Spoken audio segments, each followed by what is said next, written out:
Hey friends, welcome back. In today's video, I'm finishing up my Halloween 2024 decorating, and we are decorating the dining room today. So we are sticking to some of that grim witch theme like we did in the living room with a lot of those natural elements, but the Tablescape also has kind of a whimsy goth feel to it, which I think is really fun.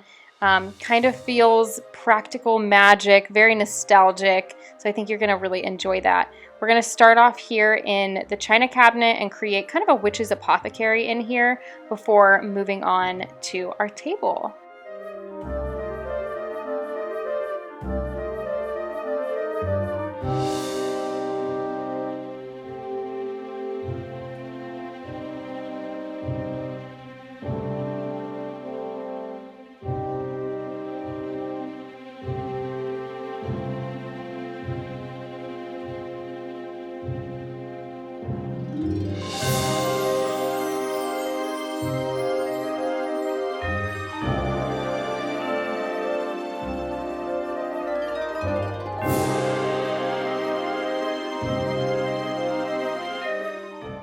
So for my witch's apothecary, I'm using a lot of my found items that I've gotten from garage sales, estate sales, that kind of thing.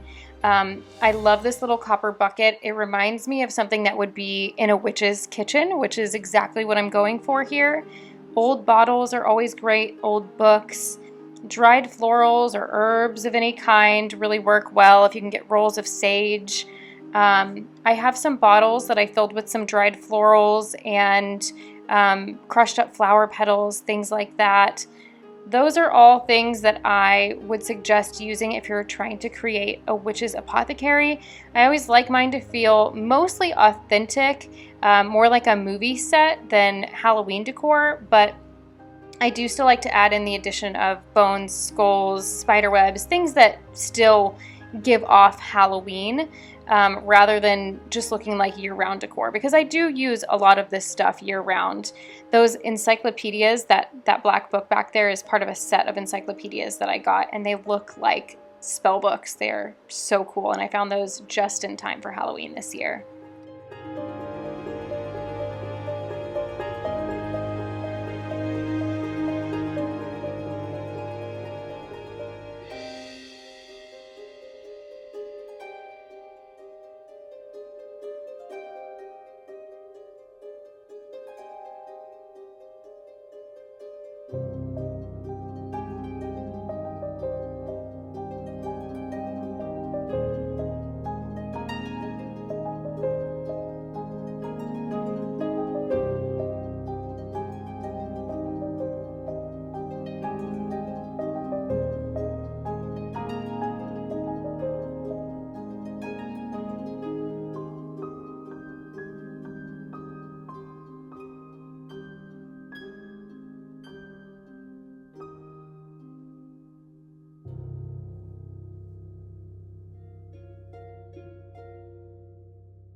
So after all of that styling and rearranging that I did, I put this wreath on the outside of the china cabinet, which I bought it with the intention to put it out here, and I still spent forever styling the inside. I don't know why I do the things I do. But anyway, we're going to move on. So the crow was supposed to go in a single frame stand, and I had custom sized it, which is why it has that funny border on it. So I went to pull that frame down when I realized that I actually have a double frame stand, very similar to that other one. The sizes were almost exactly the same, and I had two bird prints. So I went ahead and cut this one out and then just used it as a template on the raven print, and I was able to pair them together in this double frame that I have had and not used. So it was the perfect time to utilize it.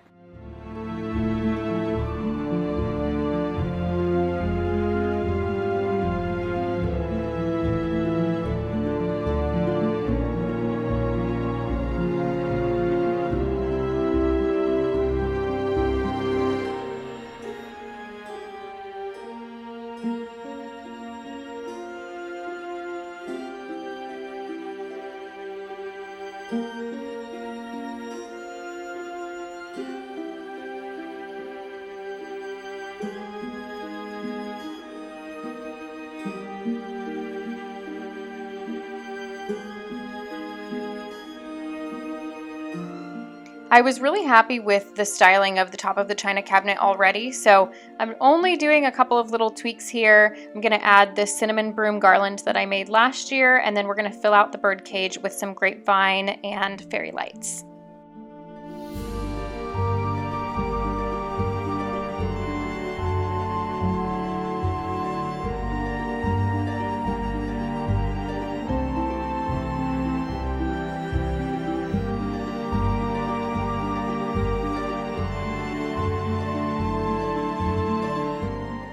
Moving over to the buffet, these trimmings were from our backyard, and actually we had a storm a few months ago that knocked down a branch off of our neighbor's big, I believe it's a black walnut tree. So the way that the leaves dried, they were perfect for Halloween decor. So I'm very glad that we still had a big limb in our backyard. And I'm gonna add my witch's cottage dollhouse. I have so many people who have asked me when I'm gonna finish the inside of it. And I have been trying to collect things secondhand, and miniatures are pretty expensive. So I do have a collection of things, but I just don't have quite enough to tackle the inside yet, nor did I have the time this year, but it's absolutely something that I would like to do in the future.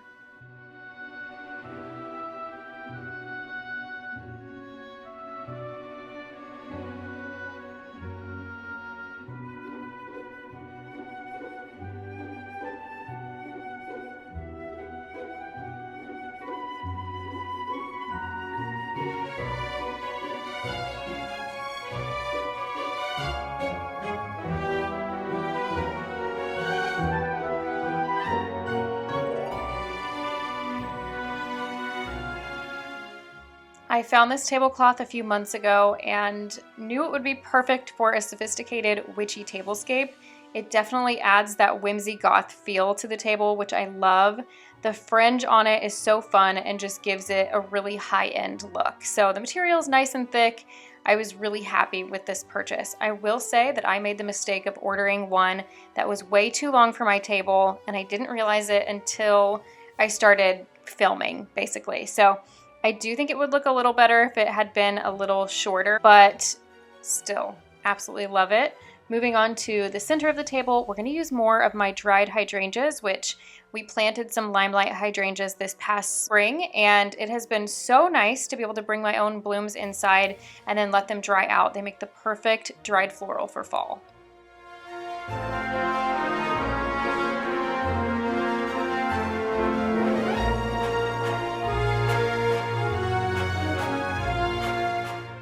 I am loving the addition of small table lamps to tablescapes. It's a great way to add just a bit of ambience to your table, and a little safer than candles, although I will still use candlesticks just kind of for looks. But these are cordless, they are chargeable and dimmable. So the charge on them lasts for a really long time. I have not had one die on me, and I have left them like lit for hours. So I will link them down below, as well as anything else that I'm using in the video that's not thrifted or found.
I'm using my silver platters again as chargers, and then I'm going to layer my Wilton plates on top of them. They almost look like they're made for one another, and I love that it's kind of got this like tarnish and patina to it, so they look very aged and old, which is perfect for this tablescape.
So these are the little grapevine wreaths that I used inside of the bird cages. You can find these at any craft store, and I just took the wire off of them, kind of wound them up and pushed them inside of the cages.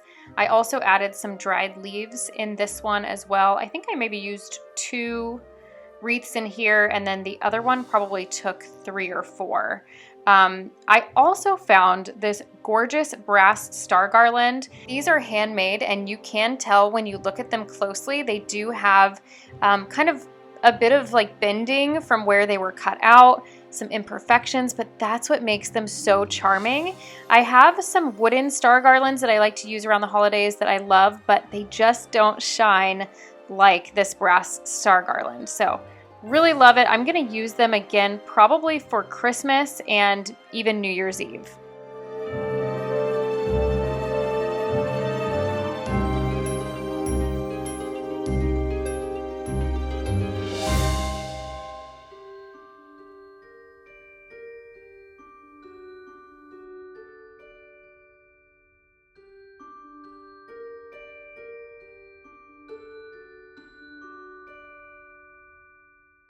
The addition of food that fits the theme is always really fun, so I decided to add these dark berries, like a dark juice or wine is great, and then to give it a touch of magic, we're going to use some edible glitter on top.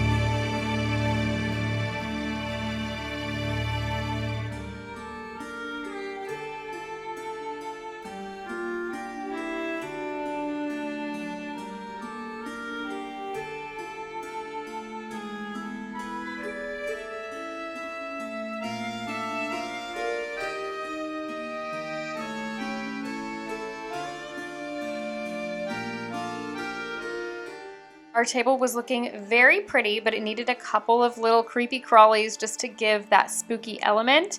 And I'm going to just kind of do some final touches around the room before doing a final tablescape tour. And I, of course, am going to be doing night shots with the dry ice. And you know, this year I unfortunately was not able to get to the sunroom. I had a great theme that I was really excited about, and I just had to come to terms with the fact that I wasn't able to do as much this year with a kitchen renovation going on.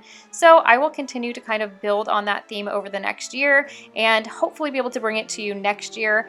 But I wanted to make sure that you still had the tablescape experience that I like to do every year for the big Halloween video. So I hope that you love this one just as well, and stay tuned. We will be getting to that very soon. I appreciate your patience with me this year, and I'm just so thankful for all of you that watch and support the channel.